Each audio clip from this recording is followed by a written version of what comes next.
오늘 우리에게 주시는 하나님 말씀은 요한복음 8장 39절부터 47절까지입니다. 대답하여 이르되 우리 아버지는 아브라함이라 하니 예수께서 이르시되 너희가 아브라함의 자손이면 아브라함이 행한 일들을 할 것이거늘 지금 하나님께 들은 진리를 너희에게 말한 사람인 나를 죽이려 하는도다.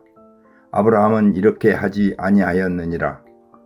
너희는 너희 아비가 행한 일들을 하는도다. 대답하되 우리가 음란한 데서 나지 아니하였고 아버지는 한 분뿐이시니 곧 하나님이시로다. 예수께서 이르시되 하나님이 너희 아버지였으면 너희가 나를 사랑하였으리니 이는 내가 하나님께로부터 나와서 왔음이라. 나는 스스로 온 것이 아니요 아버지께서 나를 보내신 것이니라. 어찌하여 내 말을 깨닫지 못하느냐? 이는 내 말을 들을 줄 알지 못함이로다.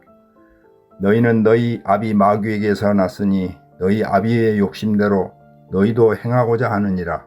그는 처음부터 살인한 자요 진리가 그 속에 없으므로 진리에 서지 못하고 거짓을 말할 때마다 제 것으로 말하나니 이는 그가 거짓말쟁이요 거짓의 아비가 되었음이라. 내가 진리를 말하므로 너희가 나를 믿지 아니하는도다. 너희 중에 누가 나를 죄로 책잡겠느냐? 내가 진리를 말하는데도 어찌하여 나를 믿지 아니하느냐?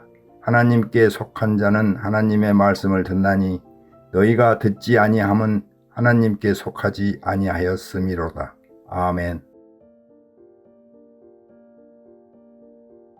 걸쳐서 요한복음 8장을 함께 묵상하고 있습니다. 오늘 본문은 앞선 31절에서 시작된 주님과 유대인들의 논쟁의 연장선에 있습니다. 주님은 진리가 너희를 자유롭게 하리라고 선포하셨지만 유대인들은 우리는 아브라함의 자손이기에 결코 누군가의 종이 되었던 적이 없다고 하면서 강하게 반발했습니다. 그들은 혈통이라는 외적인 울타리 안에서 가짜 자유를 누리고 있었던 것이죠. 이에 예수님은 죄를 범하는 자마다 죄의 종이고 진정으로 죄로부터 자유하기 위해서는 아들이 주는 자유가 필요하다는 것을 말씀하셨습니다. 이런 흐름 속에서 주님은 누가 참된 아브라함의 자손인지를 가르는 영적인 시금석을 우리에게 제시하여 주십니다. 오늘 우리도 본문의 말씀을 통해서 단순히 교회를 다니는 종교인의 수준을 넘어 주님의 생명을 가진 참된 제자로 살아가는 우리가 되기 위해서 붙잡아야 할 결단들을 함께 세 가지로 나누도록 하겠습니다. 첫째로 어제의 전통보다 오늘의 순종을 택해야 합니다. 오늘 본문에서 유대인들은 우리 조상은 아브라함이다 라고 당당하게 주장합니다. 그들은 자신들이 택함받은 혈통이라는 그 사실 하나만으로 하나님의 복을 받을 자격이 충분하다고 믿었습니다. 하지만 예수님은 단호하게 말씀하십니다.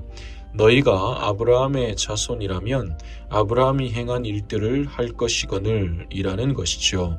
즉 혈통적인 계보가 영적인 안전을 보장하는 것이 아니라 아브라함이 보였던 그 믿음의 행위가 지금 내 삶에 있느냐가 중요하다는 뜻입니다. 우리도 우리의 신앙이 과거의 전통에 머무르지 않도록 주의해야 합니다. 몇 대째 예수를 믿는 가문이라는 자부심이 오늘 나의 불신앙을 가리는 방패가 되어서는 안 됩니다. 아브라함은 과거에 하나님의 말씀을 신뢰하고 또 그 진리를 기쁨으로 영접하였습니다. 그러나 유대인들은 하나님께로부터 온 진리를 전하여 주시는 주님을 오히려 죽이려 하고 있습니다. 이것은 아브라함의 자손이라고 자처하면서 정작 아브라함과는 정반대의 길을 걷고 있는 위선이지요. 오늘 이 시간 우리도 스스로를 돌아보아야 하겠습니다. 나는 오늘 아브라함이 보여주었던 그런 순종의 길을 걷고 있습니까? 만약에 우리가 과거의 은혜에만 매여 있다면 우리의 신앙은 생명력을 잃은 박제된 전통과 같을 것입니다. 우리가 아브라함의 자손임을 증명하는 것은 가문의 이력이 아닙니다. 지금 여기서 나타나는 주님의 성품을 닮은 순종의 열매이지요. 오늘 하루도 하나님이 기뻐하시는 구체적인 순종의 행동 하나를 실천하며 내 믿음이 살아있음을 증명하는 참된 제자의 삶을 살아가는 우리가 되기를 소원합니다. 둘째로, 나의 생각을 비우고 주님의 음성을 들어야 합니다. 주님은 유대인들이 주님의 말씀을 깨닫지 못하는 근본적인 이유를 이렇게 진단하십니다. 어찌하여 내 말을 깨닫지 못하느냐? 이는 내 말을 들을 줄 알지 못함이로다. 여기서 듣지 못한다는 것은 청력의 문제가 아닙니다. 마음이 닫혀 있다는 뜻이지요. 주님의 말씀이 그들 속에 거할 자리가 없기 때문에 아무리 위대한 진리가 선포되어도 그들에게는 소음처럼 들릴 뿐입니다. 진리의 말씀이 우리 안에 들어와 역사하기 위해서는 먼저 나의 잔을 비워야 합니다. 내 고집, 내 경험, 내 판단이 내 마음의 잔을 꽉 채우고 있으면 하나님의 말씀이 우리 안에 뿌리를 내리지 못합니다. 유대인들이 주님을 배척했던 이유는 그들의 마음에 하나님을 사랑하는 마음보다 자기의 욕심과 종교적인 기득권이 가득했기 때문입니다. 하나님께 속한 자는 하나님의 말씀을 듣는 법입니다. 여기서 듣는다는 의미는 단순히 소리를 인지하는 것이 아니라 그 말씀을 생명으로 받아들이고 그 안에 거하는 것을 포함하지요. 오늘 하루 세상의 수많은 소음 앞에서 잠시 멈추어서는 우리가 되기를 원합니다. 그리고 주님의 말씀에 우리의 영적인 주파수를 맞출 수 있기를 원합니다. 내 생각과 계산을 내려놓고 주님 말씀하옵소서 제가 듣겠습니다 라고 고백하는 겸손한 청종의 자세를 갖출 수 있기를 소원합니다. 그래서 내 영의 귀를 하나님의 음성에 맞추며 살아가는 오늘 이 하루가 될 수 있기를 진심으로 소원합니다. 셋째로, 마귀의 습성을 버리고 진실한 자녀가 되어야 합니다. 주님은 유대인들의 정체를 폭로하시며 충격적인 선언을 하십니다. 진리를 거부하고 욕심을 따르는 그들의 아비가 마귀라는 것이죠. 마귀의 특징은 두 가지입니다. 처음부터 살인한 자요, 거짓말쟁이, 즉 거짓의 아비라는 것입니다. 우리가 마음속에 미움을 품고 타인을 넘어뜨리려 하거나 혹은 나의 유익을 위해서 거짓을 일삼을 때 그것은 우리도 모르게 우리의 옛 아비인 마귀의 습성에 동참하는 것입니다. 예수 그리스도를 믿는다는 것은 영적인 호적이 바뀌는 거대한 사건입니다.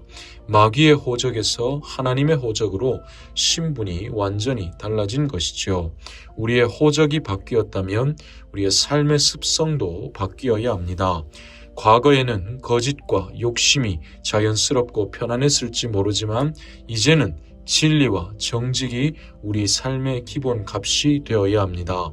하나님의 자녀는 진리가 그 속에 있으므로 거짓을 말하는 것이 불편하고 괴로운 것이 당연합니다. 거짓은 나를 보호하는 가장 쉬운 도구처럼 보이지만 결국 나의 영혼을 좀먹는 것입니다. 반면에 진리는 우리를 죄의 억압에서 자유롭게 하고 생명의 길로 인도하여 줍니다. 오늘 하루 마귀가 주는 욕심과 거짓의 유혹을 단호히 거절하고 나는 하나님께 속한 자다라고 하며 영적인 정체성을 매 순간 반복하여 기억하는 우리가 될 수 있기를 진심으로 소원합니다. 아주 작은 일 하나에서도 정직하고 진실하게 행하며 하나님의 자녀다운 품격과 권세를 살아내는 우리 모두가 되기를 진심으로 소원합니다. 말씀을 마무리하겠습니다. 사랑하는 여러분, 오늘 우리는 하나님께 속한 자로 살아가고 있습니까? 아니면 여전히 세상의 습관과 나 자신의 고집에 속한 자로 살아가고 있습니까? 하나님의 자녀는 하나님의 말씀을 듣고 하나님의 일을 행하며 진리 안에서 정직하게 살아갑니다. 우리 모두 과거의 안일함에 빠지지 아니하고 오늘 내 안에서 역사하시는 성령님의 음성에 귀를 기울이고 마귀의 거짓과 미움을 단호히 버릴 수 있기를 진심으로 소원합니다. 오직 우리를 자유케 하시는 예수 그리스도 앞에만 겸손히 무릎 꿇으며 살아갈 수 있기를 원합니다. 그럴 때 우리는 비로소 종교적인 무거운 멍에를 벗고 하나님의 자녀만이 누리는 죄로부터의 참된 자유와 평강을 누리며 살아갈 수 있습니다. 오늘 하루도 주님의 말씀 안에 거하며 그러한 진리의 빛으로 세상을 밝히며 살아가는 우리 모두가 될 수 있기를 진심으로 소원합니다.